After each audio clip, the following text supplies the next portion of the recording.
วัสดีค่ะเลิกงานแล้วเนี่ยบริษัทเล็กๆ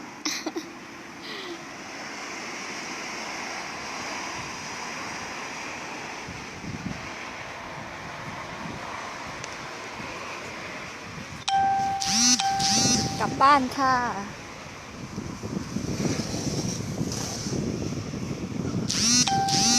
แบ็คโฮมค่ะ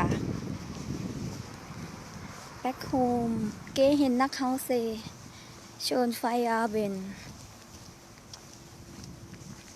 สวัสดีค่ะ Hello everybody yes fire ไฟไฮชนดันเกมมาหำเก๋เห็นนักเฮาเซheute schlechte Wetter ganz schwarz Himmelschau ganz schwarz gleich Regen ใช่ไหมRegen Hallo Dankeschön für Blumen für Herd Sie schau Apple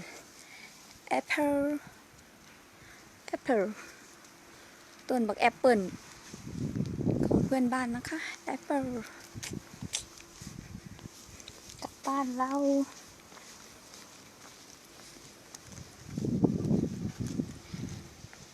ดูท้องฟ้า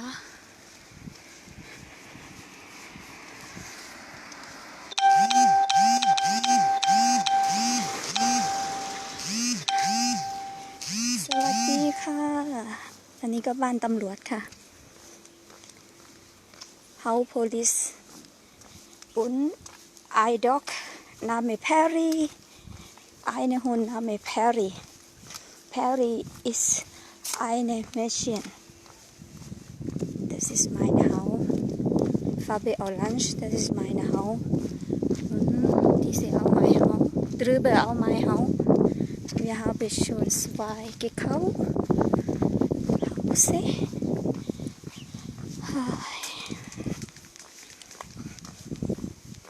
สวัสดีค่ะเพื่อนเฟซทุกคนเลิกงานแล้วกลับถึงบ้านฉันก็มาถึงบ้านแล้วนะคะ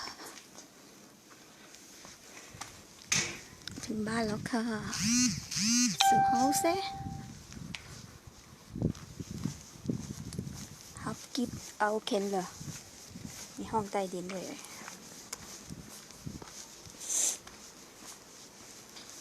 แล้วก็ประตูหน้าบ้านถอ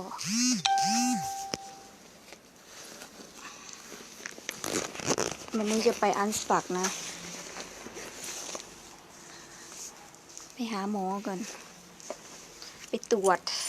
จร่างกายค่ะตรวจสุขภาพฉันก็จะถึงบ้านเนาะ